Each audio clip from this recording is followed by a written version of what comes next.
es una escena de sacrificio.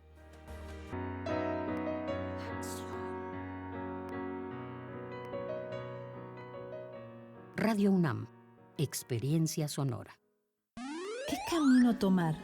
¿Debo seguir mi vocación? Las dudas que surgen en tu travesía, acláralas aquí. Brújula en mano. El primer programa de orientación educativa de la radio. Todos los lunes a las 10 de la mañana por el 860 de amplitud modulada.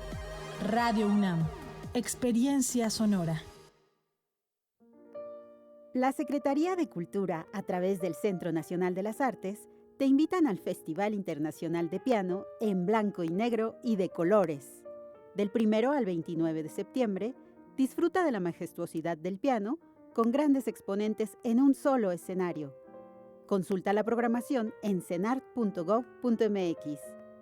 Celebremos los 30 años del CENART, Secretaría de Cultura. Gobierno de México. Consultorio Fiscal.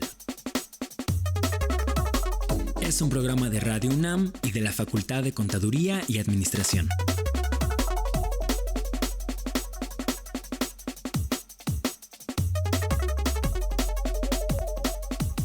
Querido auditorio, muy buenas tardes. Mil gracias por estar con nosotros. Estamos en Consultorio Fiscal Radio. Mil gracias nuevamente. Es un placer estar con ustedes. La semana pasada tuvimos evento especial, tuvimos el del 37 aniversario y bueno, pues tuvimos aquí invitados especiales, invitados de lujo, que estuvo el señor director, estuvo el secretario general de nuestra facultad, también nuestra jefa de carrera y bueno, pues estuvimos platicando de varias, pues un poquito de las anécdotas y un poquito de las de lo que hace la facultad y las invitaciones que les hizo el director. Por eso les reiteraremos más adelante con todo gusto. Y bueno, pues bienvenidos. Recuerden que estamos en las redes sociales, por aquí nos pueden ver o nos pueden escuchar. Estamos en vivo en el 860 de amplitud modulada en Radio UNAM. También en Radio UNAM nos pueden sintonizar vía digital si se encuentran de costa a costa, de frontera a frontera o donde estén ustedes, nos pueden encontrar. Recuerden tener papel y lápiz porque vamos a tener una pregunta después del primer corte que nuestro experto, que ya está aquí con nosotros, ya que estaba ahorita comentándole que cambiara el chip porque le estábamos estaba en una conferencia y estaba en inglés y en quién sabe qué otro idioma, pero estaba aquí en plena conferencia. Y bueno, tenemos dos revistas para la pregunta que haga el experto como a la mitad del programa. Y bueno, pues hoy estamos platicando de el impuesto mínimo global, gran tema. Y recuerden que estamos transmitiendo en vivo, les decía, 860 de amplitud modulada y en las plataformas de FCA UNAM Oficial, Mirador Universitario de la CUAED, y estas también están en YouTube. Si necesitan orientación en materia contable fiscal, visítenos en la oficina de asesoría fiscal gratuita. Esa se encuentra ubicada en el segundo piso de la División de Estudios de Posgrado de la Facultad de Contaduría y Administración de la UNAM, allá en los rumbos de Ciudad Universitaria. Por ahí nos pueden encontrar, por ahí nos pueden saludar, nos pueden visitar y con todo gusto. También si requieren informes previo a la visita a esta instalación o para ver igual y se les pueden resolver la duda a través del teléfono, el número es el siguiente: 55 55 50 7998. Repito, asesoría fiscal gratuita de la UNAM, 55 55 50 7998.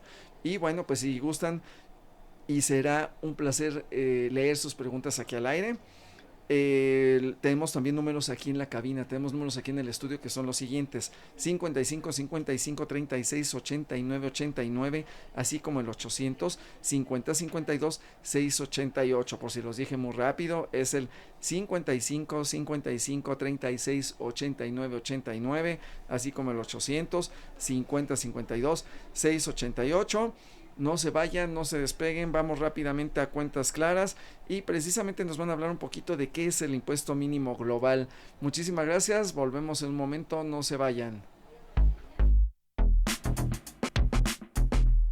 ¿Sabes si lo que te dicen es verdad? Entérate aquí, en Cuentas Claras. Cuentas Claras. El impuesto global mínimo es una iniciativa internacional destinada a establecer un nivel mínimo de impuestos corporativos que deben pagar las empresas multinacionales en cualquier país donde operen. La idea principal es evitar que estas empresas utilicen estrategias de planificación fiscal agresiva para trasladar sus beneficios a jurisdicciones con impuestos bajos o nulos, lo que se conoce como paraísos fiscales.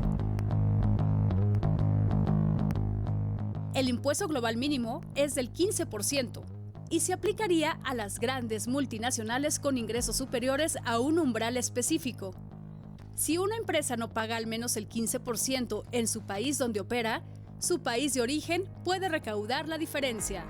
El objetivo de este impuesto es reducir la competencia fiscal entre países y asegurar que las multinacionales paguen una parte justa de impuestos, sin importar dónde se encuentren sus sedes.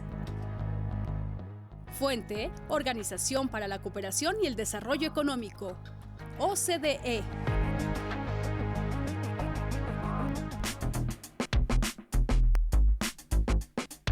Cuentas claras.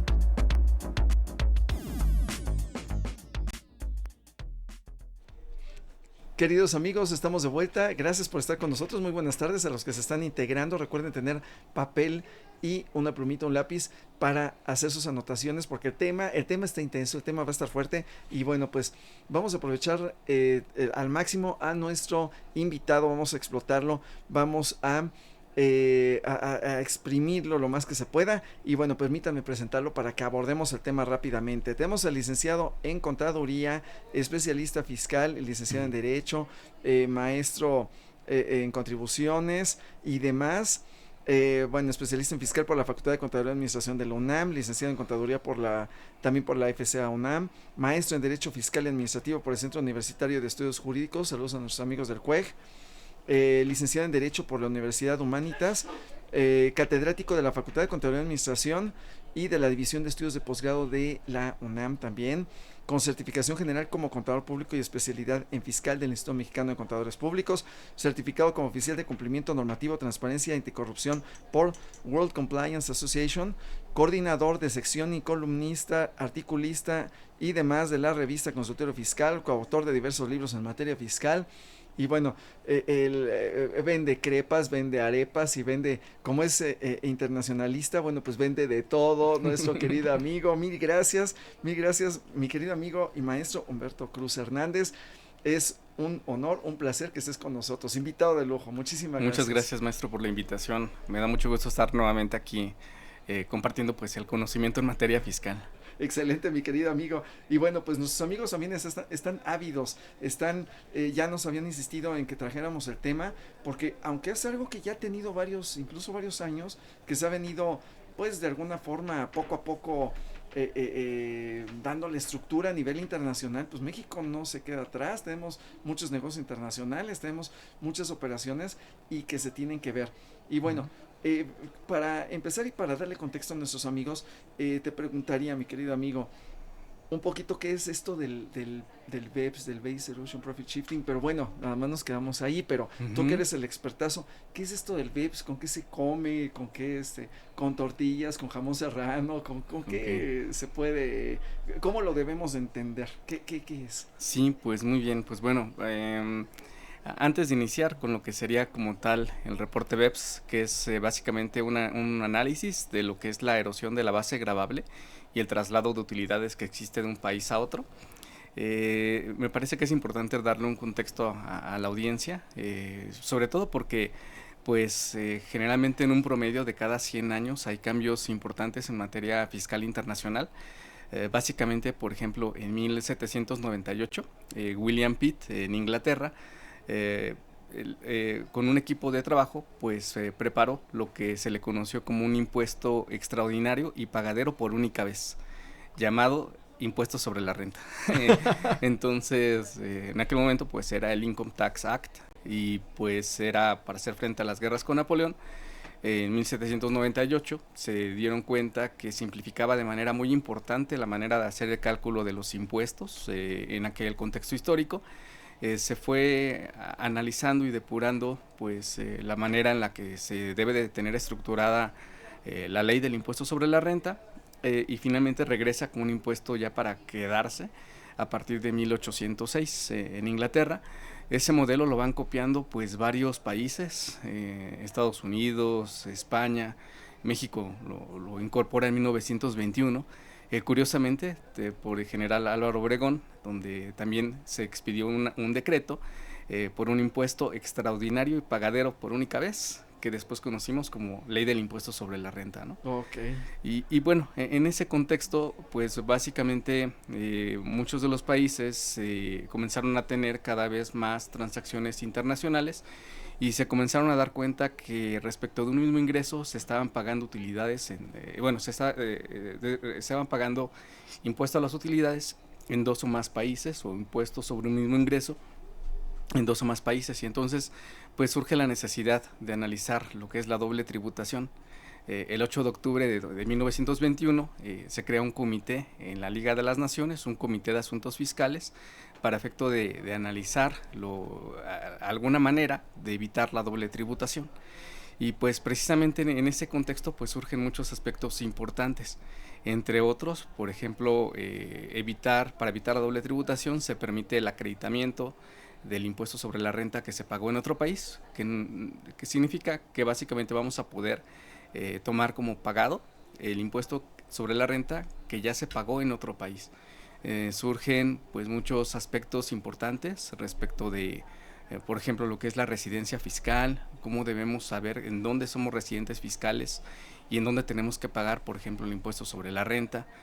Surgen otros conceptos como lo que es la fuente de riqueza, saber en qué casos un extranjero que viene, por ejemplo, a nuestro país y que desde que llega, imaginemos un contexto actual, desde que llega al aeropuerto, pues tiene acceso al alumbrado público, tiene acceso a servicios de seguridad pública, a ambulancia, por ejemplo, al drenaje, entonces está beneficiando pues indirectamente de las contribuciones que han pagado las personas que viven en ese país, las que tienen ahí su casa habitación, por ejemplo, en el caso de las personas físicas.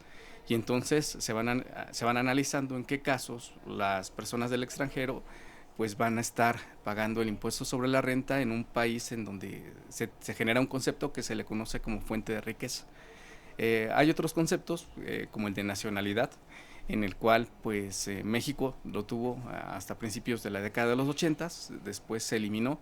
Hay otros países que todavía lo siguen implementando, como es Estados Unidos de América. Y pues bueno, este tipo de temas se fueron depurando en ese contexto histórico, 1921. Más adelante, en 1935, pues se comienzan a identificar que algunas personas pues se aprovechan de estar modificando, por ejemplo, ingresos o deducciones, y son empresas que pertenecen a un mismo grupo. Es decir, se va a comenzar a analizar lo que es el contexto de grupo y también el contexto de operaciones que se hacen entre esas empresas. Y pues a nivel internacional pues se toma como referencia lo que es el avance que ya había tenido Estados Unidos de América en un concepto que le llamamos precios de transferencia.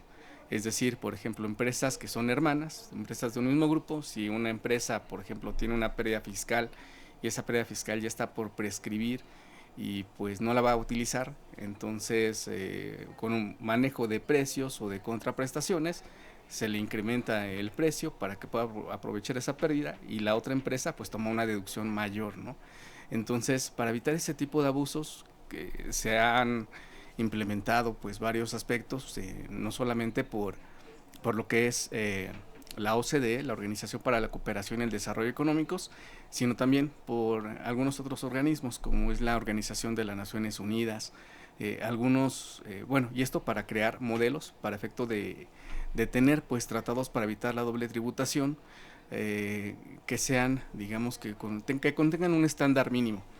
Y pues entre ellos, pues no solamente la OCDE y la ONU pues crearon modelos para evitar la doble tributación, sino también, por ejemplo, en países de América Latina, pues tenemos pues el modelo andino, por ejemplo, para evitar la doble tributación, o tenemos también el de los países de Europa, que básicamente son países como escandinavos, en donde también tienen su propio modelo de doble tributación.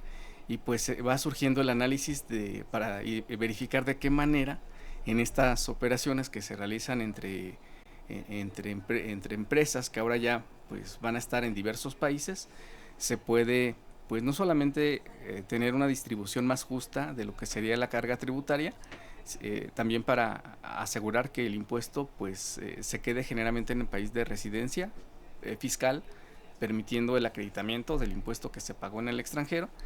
Y pues a su vez, conforme han ido avanzando pues los modelos de negocios, digamos que la OCDE y ahora en conjunto con el G20 se han dado a la tarea de identificar que en ciertos casos y bajo diversas circunstancias, los países se han aprovechado de algunos modelos, bueno, las empresas, las entidades, personas físicas, personas morales, aunque están principalmente pues enfocado a personas morales, jurídico-colectivas. Se ha identificado que algunas de ellas pues se han aprovechado de alguna legislación, por ejemplo, en donde pues para el país que está efectuando el pago, por ejemplo, es una deducción el pago que le están haciendo a una empresa en el extranjero. Y la otra empresa en el extranjero, pues en ese país tiene, por ejemplo, a ese concepto se le conoce conforme a su legislación doméstica, la legislación de ese país, se le conoce, por ejemplo, como dividendo. Y entonces resulta que el dividendo, para quien lo percibe, está exento. Y para quien está haciendo el pago de ese interés en el país que está efectuando el pago, se le conoce como un pago de interés y pues lo deduce y disminuye su base gravable, y ninguno de los dos países se queda con el impuesto sobre la renta. Y incluso uno pues disminuye su base gravable, ¿no? Y entonces pues la OCDE y el G20 comienzan a identificar este tipo de temas, algunas triangulaciones, en donde finalmente algunas utilidades se las llevan a países con baja imposición fiscal, y entonces se dan a la tarea de preparar un documento que se le conoce precisamente como el reporte BEPS, Base Erosion and Profit Shifting, que es básicamente erosión de la base gravable y traslado de utilidades, que el reporte pues se presenta en febrero del año 2013. ¿Febrero de 2013? Febrero del año 2013. Pues estamos hablando de poco más de 11 años. Uh-huh. Ok. Sí, exactamente. ¿Y lo presentan? Lo presentan. Aquí va a ser muy importante tener presente que, bueno, desde 1994, pues México ya es parte de la OCDE, entonces, pues también se compromete a aplicar, pues digamos que las directrices que señale la OCDE. Y entonces, pues en ese contexto hay una parte muy interesante desde el punto de vista académico, que son unas teorías, que tenemos teoría monista y teoría dualista. En la teoría monista, por ejemplo, pues partiendo de este análisis del aspecto fiscal internacional, pues México incorporaría todos los aspectos de los tratados o de los organismos de los que forma parte, ¿no? Ajá. Los incorpora como si fuera parte de su legislación. Ajá, en la teoría dualista, pues simplemente México tiene su legislación. Si otro país u otro organismo tiene su legislación o su propuesta de legislación, México no le hace caso, al menos que haya algún tema interesante, pues lo toma y lo incorpora, ¿no? Entonces, pues este tema resulta sumamente interesante. Lo hemos visto en varios casos en México, por ejemplo, con lo que es la ONU. La ONU pues dio a conocer una ley modelo, por ejemplo, de factura electrónica, ley modelo en materia de comercio electrónico internacional, ley modelo en materia de extinción de dominio, y tenemos así muchísimas leyes modelo que son estándares internacionales que ha dado a conocer la ONU, y México ha estado incorporando a su legislación. Entonces, pues en ese contexto, pues México incorporó ese reporte BEPS, que en un principio se conforma por 15 acciones, distribuidas principalmente en 3 pilares, que es coherencia, sustancia y transparencia, y basados principalmente en lo que es la economía digital. Y entonces, pues estas 15 acciones se fueron analizando.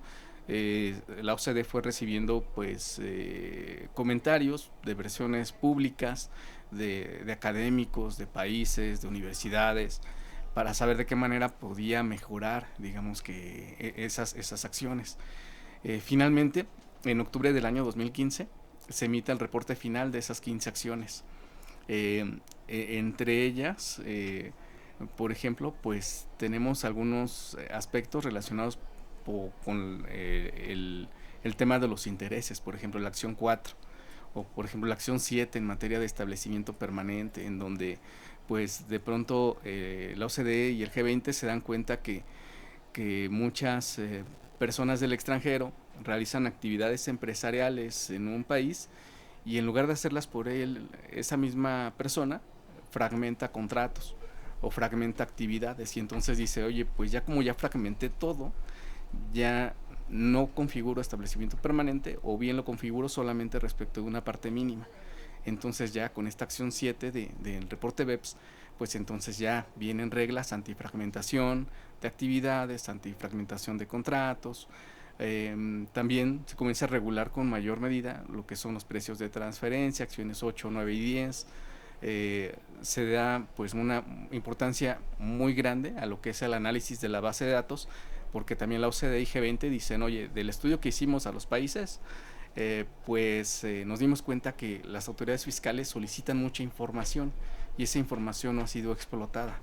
Entonces ahora dan directrices a los países para explotar esas bases de datos, para verificar su consistencia contra las declaraciones, contra la contabilidad, contra prácticas que son elusivas o prácticas indebidas. Entonces aquí intervienen las acciones pues 11 y 12. Y también pues incluso con la acción 15, que es una de las que tenemos pues más importantes en México en 2024, se establece lo que es la incorporación de un instrumento multilateral para pues a través de diversos tests identificar si realmente quien está aplicando el tratado para evitar la doble tributación pues tiene la posibilidad de hacerlo. Se establece en el test del propósito principal y algunos otros aspectos.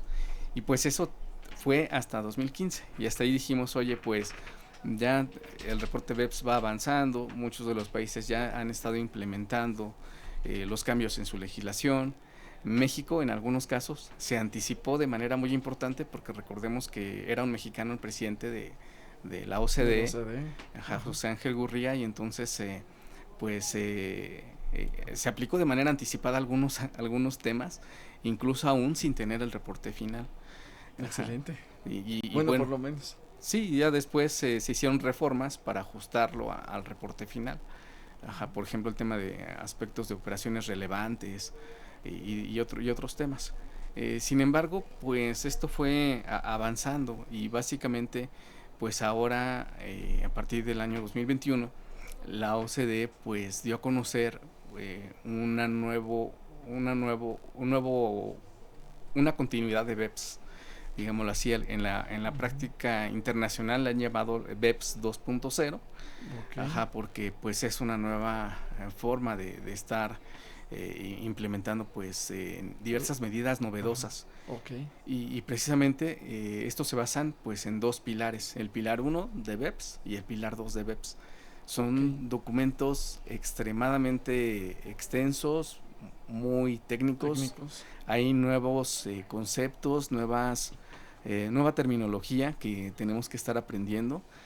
Para nosotros como licenciados en contaduría, como licenciados en derecho, nos implica tener pues un conocimiento más amplio, porque como lo vamos a comentar más adelante, pues ya no solamente basta con conocer lo que sería la ley del impuesto sobre la renta local, sino también conocer pues temas de aspectos internacionales y tener pues conocimientos, pues una fortaleza muy grande en la parte de precios de transferencia e incluso también en las normas de información financiera, normas internacionales de información financiera.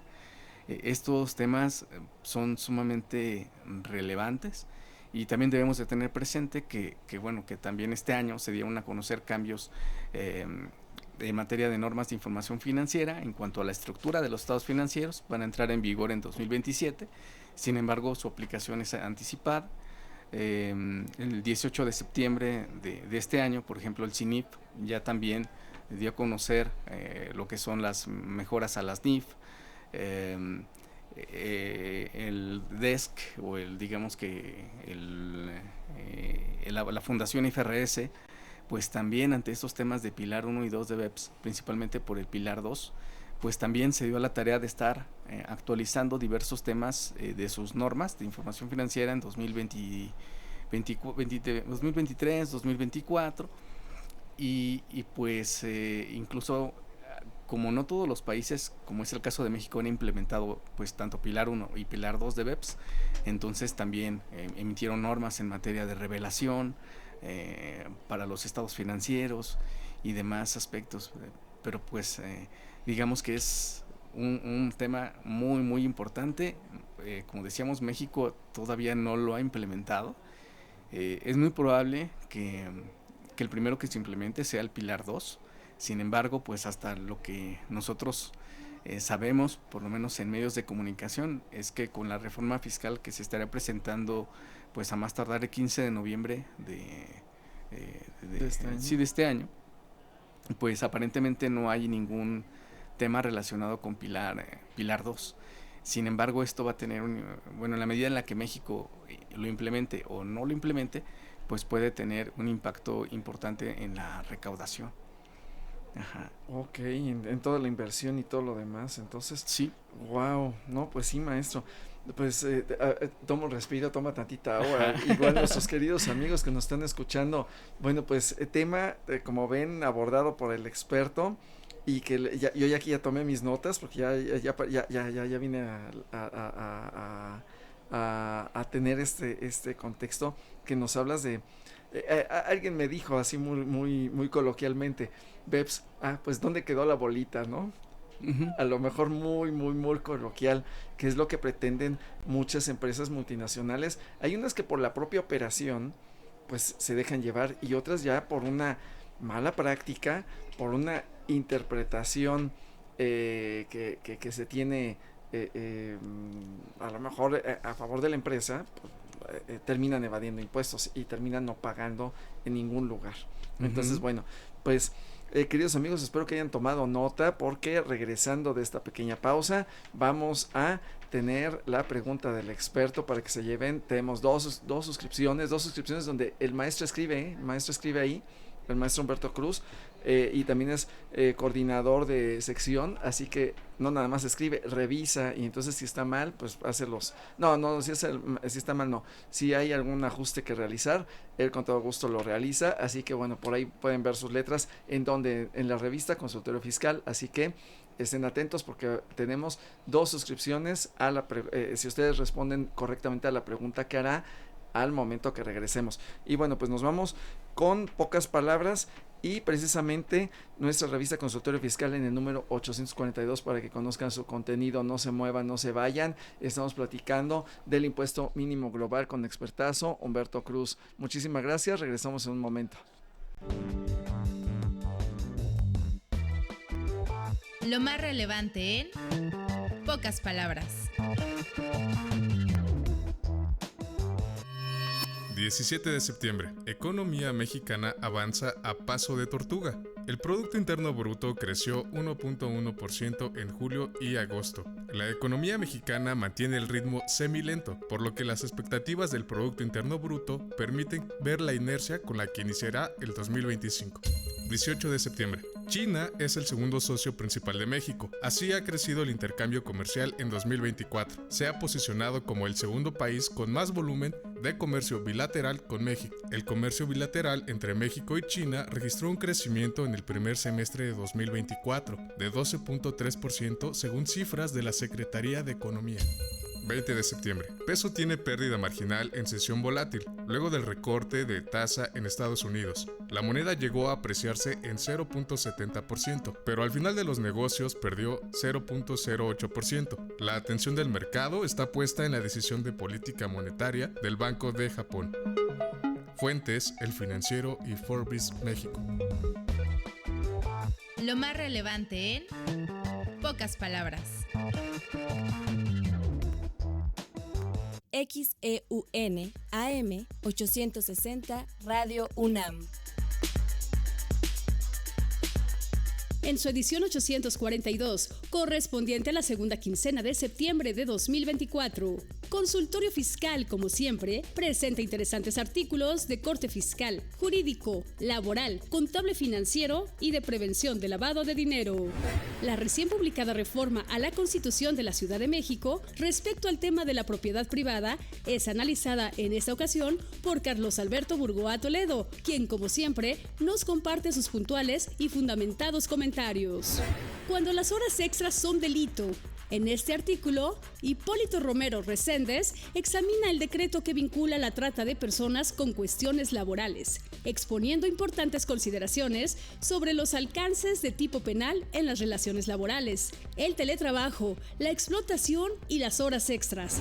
Por su parte, Jorge Santamaría García nos ofrece sus reflexiones y un interesante estudio del minisitio de anticorrupción del SAT y todo lo que representa el hecho de denunciar delitos fiscales y de corrupción desde el punto de vista ético y también como acto de responsabilidad ciudadana. Además, encontraremos todos los detalles de las reformas para inmuebles y su arrendamiento en la Ciudad de México, en un artículo a detalle que presenta Vicente Velázquez Meléndez.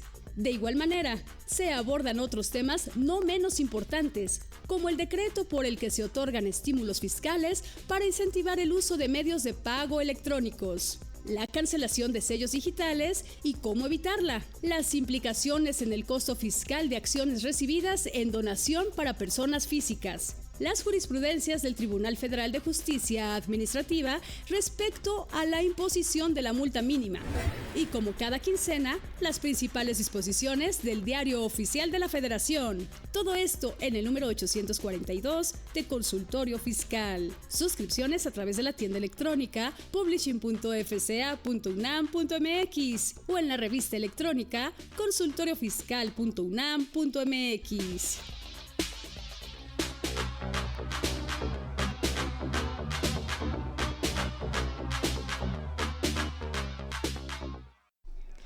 Gracias amigos por estar con nosotros, estamos de vuelta y bueno, pues retomemos rápidamente el tema que estamos platicando del impuesto mínimo global con expertazo Humberto Cruz, que nos hace favor de acompañarnos en este día, ya en esta tardecita. Y bueno, ya tenemos la pregunta. A ver, mi querido amigo, venga la sí, pregunta. Pues yo creo que la pregunta la vamos a poner relativamente sencilla, corta con el tema, que sería ¿qué significa en español BEPS? Excelente, mi querido amigo. Y por la dificultad del tema y porque nos están haciendo favor de acompañarnos y aparte como nuestro amigo es, jefe de sección en la revista, se trajo otras dos suscripciones, así que vamos a tener 4, queridos amigos. Recuerden los números en el estudio que son 55 55 36 89 89, así como el 850 52 688 para nuestros amigos que nos escuchan fuera de la Ciudad de México, que este programa llega de costa a costa, frontera a frontera y fuera de las fronteras mexicanas. Entonces, bueno, los amigos que también nos escuchan fuera por ahí nos pueden escribir un mensajito, como ya lo ha hecho al día de hoy en este momento. Leticia desde el estado de Morelos, desde Cuernavaca, desde allá la eterna brincadera, la eterna primavera, que allá muy rico, aquí ya está haciendo un poco de frío, entonces manda muchos saludos y que acá tenemos algunos otros saludos que ahorita los veremos. Pero regresando al tema entonces, tenemos que se dividió BEPS en principio tenía 15 acciones.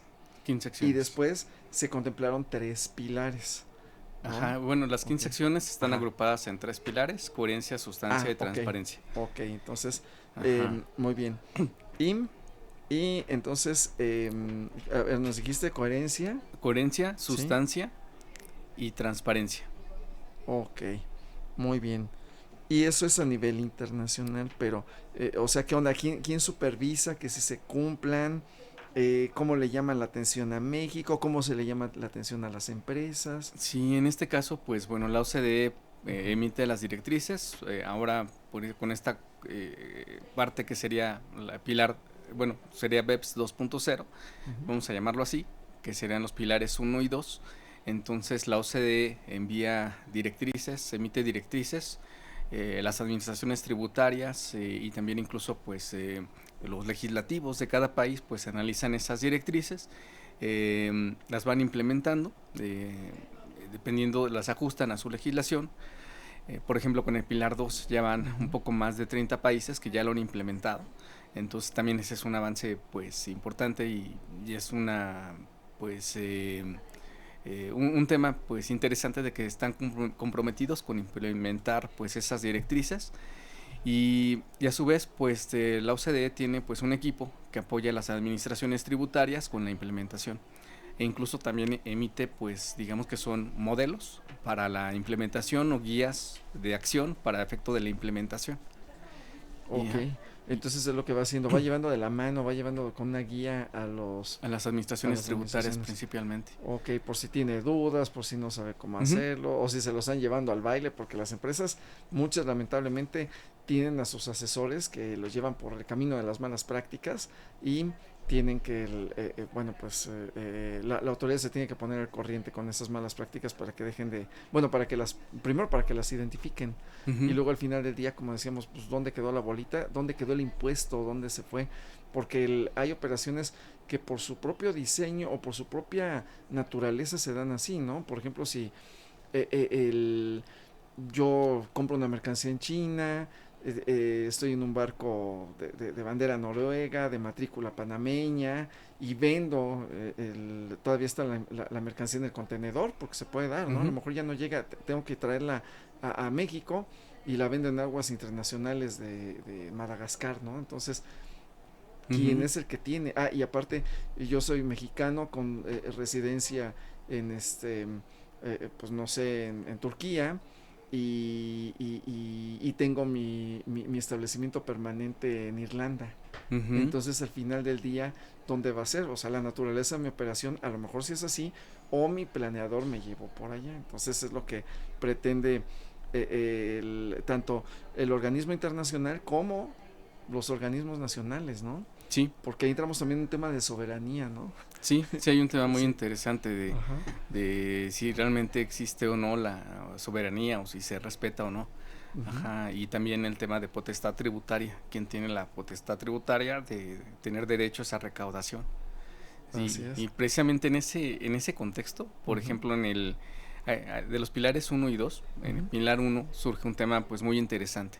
Es algo muy complejo, sin embargo, a grandes rasgos podemos decir que la OCDE y el G20 se dan cuenta que con los temas, por ejemplo, de modelos de negocios a través de medios electrónicos, el cliente y el proveedor se encuentran en un mismo país. Sin embargo, hay operaciones en donde participa una persona del extranjero. Y entonces, pues al momento la transacción se hace en un mismo país, quien debiera de quedarse con la recaudación tendría que ser la entidad en donde se llevaron a cabo esas dos, donde se encuentran esas dos personas. Sin embargo, como se utiliza, por ejemplo, una plataforma digital, entonces vienen pagos de regalías y entonces esas regalías disminuyen la base gravable en el país en donde se lleva a cabo la transacción, en donde se encuentra el cliente y el proveedor. Y finalmente pues disminuye la base gravable en ese país. Entonces lo que se propone con Pilar 1, por ejemplo, de BEPS, es que por ejemplo, ese pago que se hace por concepto de regalías se distribuya en un 25%. Hay una distribución muy particular basada mucho en precios de transferencia, en un 25%, que esa recaudación se la quede el país en donde se encuentra el usuario y el cliente, el usuario y el proveedor. Entonces ahí vienen temas muy novedosos en donde pues incluso se dice que se deja atrás temas como residencia fiscal, como la fuente de riqueza, porque surge este tercer elemento que es una redistribución de ese 25%. Se propone implementar un nuevo instrumento multilateral, no el que tenemos actualmente vigente, sino es otro modelo, instrumento multilateral, para que a través de un solo instrumento se modifiquen de manera automática pues los tratados para evitar la doble tributación de muchos países. Y a su vez también se señala que los países que vayan a entrar a este pilar 1 pues tienen que reformar la legislación que ya habían reformado en materia de plataformas electrónicas de impuestos. Y además comprometerse a que en adelante ya no van a a implementar reformas en materia de impuestos por ejemplo, a servicios digitales. Entonces son temas que están avanzando en algunos países. Algunos han estado en desacuerdo, como Alemania, en donde pues les llevó mucho tiempo implementar los temas de impuestos digitales, y ahora se tiene que echar atrás esa reforma para implementar el Pilar 1. En México no sabemos qué vaya a decidir. Dependemos mucho de lo que haya señalado o de de lo que indique pues Estados Unidos de América. Y bueno, de lo que corresponde, por ejemplo, al Pilar 2, que ahí es en donde vamos a encontrar el impuesto mínimo global. Pues ahí, para empezar, pues para quienes nos están viendo, pues no aplica como tal a, por ejemplo, la pequeña y mediana empresa, sino está más enfocada a los grupos multinacionales. Por ejemplo, a las empresas multinacionales, a los grupos que hayan tenido ingresos iguales o superiores a 750 millones de euros en al menos 2 de los últimos 4 ejercicios. Y para este punto, pues uno de los aspectos relevantes es que se toman como referencia estos ingresos, como se consolida la información de muchos países y es muy complejo identificar cuáles son los momentos de acumulación y los ingresos acumulables que tiene cada país. Pues finalmente se forma una regla en donde se considera el ingreso de los estados financieros consolidados. Entonces, para esto pues tenemos que tener pues buenas bases en materia de consolidación para efectos financieros, para identificar quiénes son estas empresas que en 2 de los últimos 4 años pues tuvieron los ingresos superiores a 750 millones de euros. También pues implementan algunos ajustes para poder, digamos que, identificar cómo llegar a esos montos. Se tiene que hacer un análisis de la ubicación de las sociedades que integran los grupos, incluyendo a los establecimientos permanentes y también pues excluyendo algunas entidades que, por ejemplo, pertenecen o tienen no fines de lucro o son solamente pues algunos vehículos de inversión. Entonces hay ciertas reglas para excluir algunas entidades. Y pues una vez que ya se tiene identificado si nos aplica o no, digamos que es importante pues conocer, por ejemplo, cuáles son los impuestos comprendidos. Y dentro de estos impuestos comprendidos, otra vez volvemos a la parte de normas de información financiera internacionales. Y entonces, dentro de esas normas de información financiera, pues tenemos que son impuestos comprendidos, los impuestos a la utilidad. Es decir, tenemos el impuesto sobre la renta causado, el que se genera después de aplicar la tasa del 30% en el caso de México al resultado fiscal, y también se incorpora lo que sería el impuesto sobre la renta diferido. Es decir, también es importante conocer pues y aplicar la NIF D4, por ejemplo, en el caso de México, si es que México se incorpora a este esquema.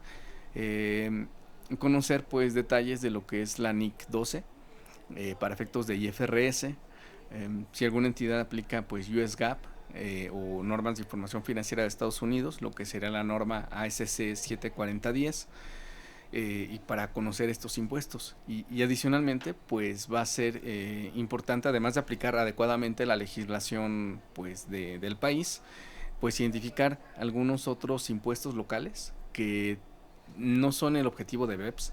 Sin embargo, se alcanzan en esos temas porque finalmente son impuestos que están calculados sobre una utilidad.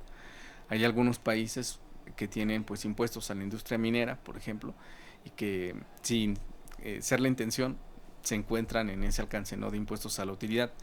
Ya dependerá de cada país identificar si es que precisan que solamente sería impuesto sobre la renta o no. Cada país tiene que pues reformar su legislación. En el caso, por ejemplo, de Reino Unido, pues se implementó una reforma muy importante para implementar estos temas del Pilar 2. Y entre ellos, pues incluso señaló cuáles son las normas de información financiera que son aplicables para efectos de este Pilar 2. Y pues una vez que nosotros pues ya identificamos que sí estamos en el alcance o no pues vienen diversas temas para esta distribución de los ingresos. Entre ellos, por ejemplo, es identificar con una fórmula que es algo compleja, que requiere muchos elementos, identificar una tasa efectiva. Y esa tasa efectiva esa tasa efectiva, para empezar, es una diferente de las de normas de información financiera. También es una tasa efectiva diferente, por ejemplo, de la que publica el Servicio de Administración Tributaria. Sino es una tasa efectiva exclusiva para efectos de BEPS, con unos elementos pues muy importantes que van en función a la jurisdicción. Y pues en este caso esa tasa efectiva pues se tiene que evaluar o comparar para saber si estamos por encima del 15% o por debajo del 15% de esa tasa efectiva. Entonces, por ejemplo, si nosotros asumamos que México implementa Pilar 2 de BEPS, y entonces a nivel grupo, porque a nivel grupo se exceden los 750 millones de euros en 2 de los últimos 4 ejercicios, y adicionalmente identificamos que hay algunas entidades en donde la tasa efectiva fue de un 10%. Entonces, es decir, se encuentra por debajo del mínimo que señala el Pilar 2 de BEPS. Entonces, ¿qué sucede? Se tiene que pagar un impuesto mínimo complementario, que es ahí en donde entra esta parte del impuesto mínimo complementario. ¿Y a quién se le paga? En caso de que México implemente la Pilar 2 de BEPS, se lo quedaría la administración tributaria, se lo quedaría México. México, sí, claro, la administración tributaria México. lo recibe. Lo recibe, establece los formatos autorizados y llega a la tesorería de la Federación. La recaudación se queda en México. Sin embargo, aquí el tema relevante es qué sucede si en esos grupos multinacionales,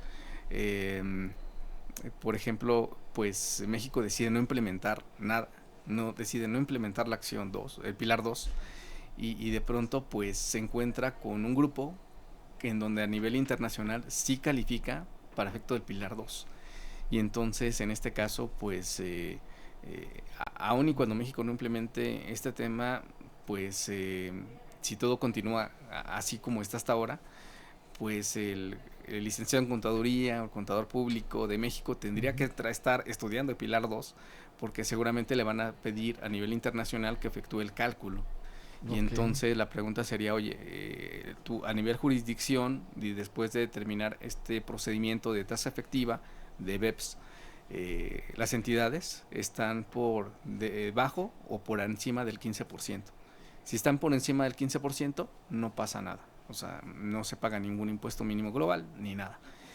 Sin embargo, si están por debajo de un 15%, sigamos con el ejemplo de un 10%, entonces esa recaudación, ese diferencial entre el 15 y el 10, se tiene que recaudar por otro país. Y entonces la pregunta es quién lo recauda. Entonces, en este caso tenemos que acudir, por ejemplo, a lo que es el último accionista. A nivel de BEPS se le conoce como la Ultimate Entity Party, y pues ese último accionista es quien tendría que recaudar ese diferencial para cubrir el impuesto mínimo global.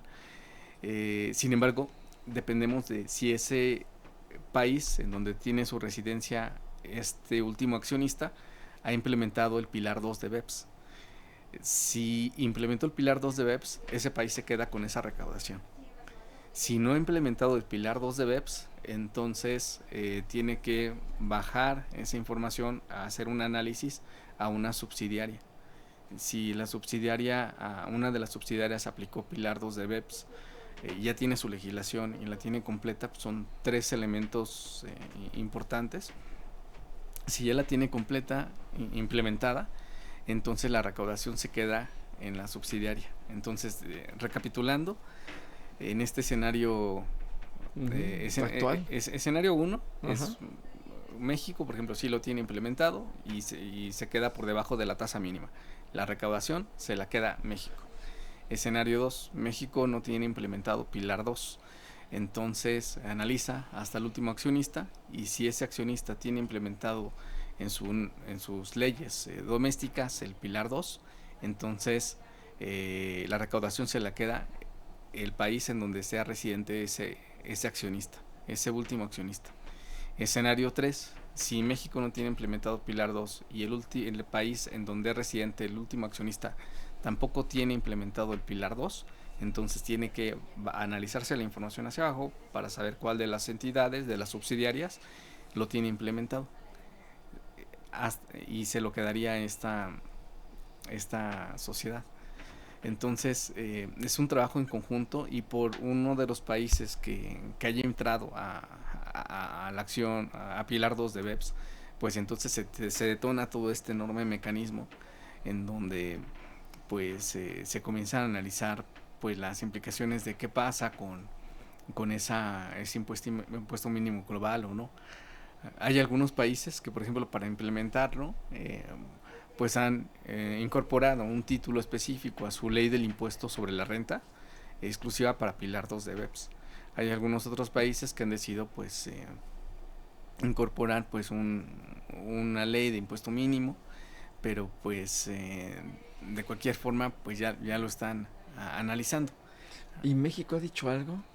No, oficialmente no. Ok, oficialmente no tenemos nada. Hay muchos factores, por ejemplo, cambio de sexenio. Ahorita es un reto para la doctora Claudia, precisamente. Sí. Para que si su gente está escuchando el programa, pues bueno, aquí hay expertazo que lo pueden llevar para que les oriente, y que junto con la gente de la Secretaría de Hacienda, pues la que ya está trabajando también, pues lo puedan llevar, ¿no? Porque es interesante para la recaudación, ¿no? Aquí en el sentido de que se difumina, se pierde y termina siendo de nadie ese recurso, como decimos, por mala práctica o ya por una situación que la propia operación va llevando, ¿no?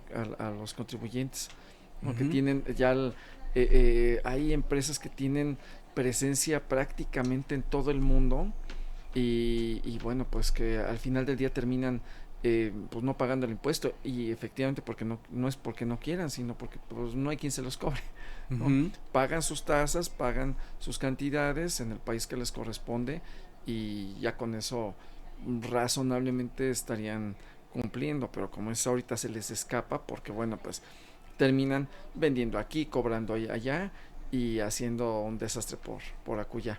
Entonces, bueno, sí, así es, amigo.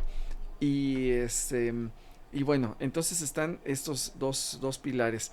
¿Y cuál sería la perspectiva para México? Porque bueno, ahorita estaríamos en el escenario 2 y 3, ¿no? Sí, en este caso, pues yo creo que México tiene que usar Secretaría de Hacienda en conjunto con Servicios de Administración Tributaria, identificar pues pros y contras de los de Pilar 1, Pilar 2, identificar cuáles son, digamos que cuál sería el impacto financiero de implementarlo, de no hacer nada, y también pues entrar a la parte técnica. Afortunadamente pues ya hay varios ejemplos de países que ya lo han implementado, un poco más de 30 miembros de la OCDE, y pues ya es una referencia adicional para tenerlo como marco, ¿no? Y pues precisamente incluso pues hay muchos temas que también llevan a conocer pues de qué manera se implementa, por ejemplo, el Pilar 2, porque también hay ciertos ajustes, hay nuevos conceptos, como decíamos, hay por ejemplo una renta, unas reglas que se le conoce como reglas GloBE, que son para implementar, precisamente determinar cuál es esta utilidad gravable, porque recordemos que por ejemplo para determinar una tasa efectiva pues dividimos el impuesto corriente más el impuesto diferido entre la utilidad contable antes de impuestos. Entonces aquí es algo muy parecido, pero un poco más complejo, muchísimo más complejo, porque pues además esa utilidad tiene que ser conforme a las reglas GloBE. También pues comentábamos que por ejemplo para lo que son las reglas de inclusión, hay nuevos conceptos como el Income Inclusion Rule o reglas de inclusión de ingresos. También hay reglas de ganancias subgravadas como Undertaxed Payments Rule, y hay muchísimos conceptos adicionales. Uno de los grandes retos también es pues el manejo de la traducción de estos conceptos que son anglosajones, porque pues nos hemos enfrentado a muchos temas en materia legislativa en México. Nada más por poner un ejemplo, en el caso de la subcontratación laboral, pues que era conocida coloquialmente como outsourcing, ¿no? Y entonces cuando quisieron traducir outsourcing a español o a castellano, pues finalmente se generaron muchos problemas jurídicos importantísimos, ¿no?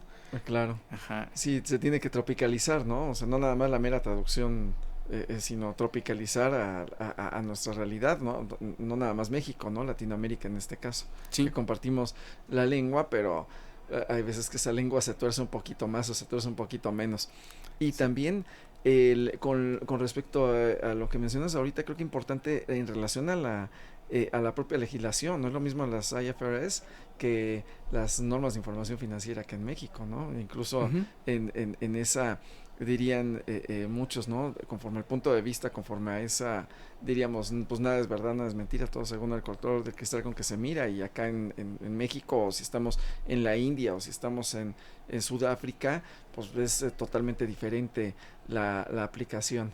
Pero bueno, pues muy bien, pues muy interesante, muy ilustrativo el tema, muy de profundidad. Y bueno, pues el tiempo nos está comiendo, mi querido amigo, así que nos quedan 3 minutitos. ¿Y qué recomendaciones, qué conclusiones? Porque bueno, hay gente de empresa que está preocupada dice, es que ya me va a caer el otro impuesto, ¿no? ¿Y qué tengo que hacer? Bueno, ahorita creo que muchos ya dejaron de preocuparse y ya tuvieron un pequeño respiro, por lo que nos dices de los 750 millones de euros. Pero a lo mejor yo estoy haciendo operaciones con alguien que sí los alcanza. A lo mejor yo no los alcanzo todavía, pero sí los estoy teniendo. Entonces, en estos 3 minutitos, ¿qué recomendaciones nos darías, mi querido amigo? Sí, pues yo creo que familiarizarse con estos nuevos conceptos, el ir involucrando, conociendo en qué consiste pues este pilar, sobre todo pilar 2, pilar 1, también habría que conocer los aspectos básicos. Y pues estar, digamos que conociendo aspectos de normas de información financiera, fortaleciendo conocimiento financiero, por ejemplo, de IFRS, porque puede haber casos en donde pues tengamos una entidad en donde tenemos más del 50% de la tenencia accionaria, pero pues analizando, por ejemplo, los estatutos de la Constitución, constitutivos de la sociedad, puede ser que una persona tenga la posibilidad de señalar quién va a ser el director o el administrador único, la persona que toma día a día las decisiones. Entonces, por reglas de normas internacionales de información financiera, puede ser que no califique como una sociedad controlada, o al revés, podemos tener una participación mínima, pero resulta que nosotros tenemos la posibilidad de sí designar a esas personas clave como el administrador, y entonces hay algunos aspectos interesantes de normas de información financiera. Y también pues estar atentos a los siguientes años para saber qué es lo que decide México, y por lo tanto por el momento, y también para temas de normas de información financiera, pues estar atentos si es que se tiene que revelar o no algún tema en notas a los estados financieros, porque México no ha implementado nada de esto. Ok, entonces para nuestros amigos, los contadores se tienen que ser más contadores, tienen que revisar ahí la tendencia accionaria. Entonces les invitas a que revisen sus libros sociales, a que vayan estableciendo que vean quién está, ¿no? Quién está y quién ya no está, sí, ¿no? Sí, dentro de la empresa. Y bueno, pues estar muy al pendiente de lo que vaya a asumir la nueva administración, ¿no? En el sentido del pilar 2. Sí. Ok, pues bueno, mi querido amigo, pues nuestros amigos ya quedaron ilustrados, ya quedaron iluminados con tu conocimiento. Te agradezco muchísimo que hayas estado con nosotros el día de hoy. Te comprometemos para que ahora que haya alguna reforma en ese sentido, te invitamos con todo gusto. Sí, de hecho, también si quieren conocer algún detalle pues de estos puntos, este tema lo abordamos en la revista Consultorio Fiscal.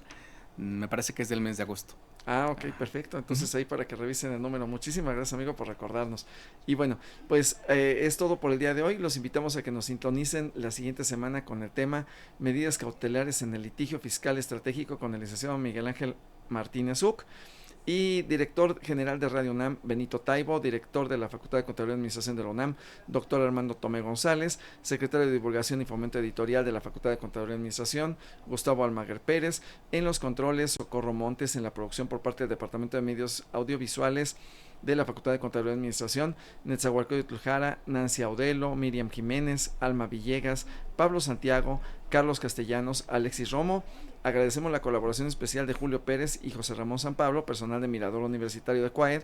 Y recuerde, mañana jueves, los que tengan oportunidad a las 10 de la mañana, estaremos hablando nuevamente del impuesto mínimo global con nuestro experto del día de hoy por Mirador Universitario de Cuaed y en una programación especial por Canal 22. Hasta la próxima, tengan una excelente tarde, excelente y buen provecho. Y recuerden, cuiden su salud física, pero sobre todo su salud fiscal. Muy buenas tardes. Consultorio Fiscal. Radio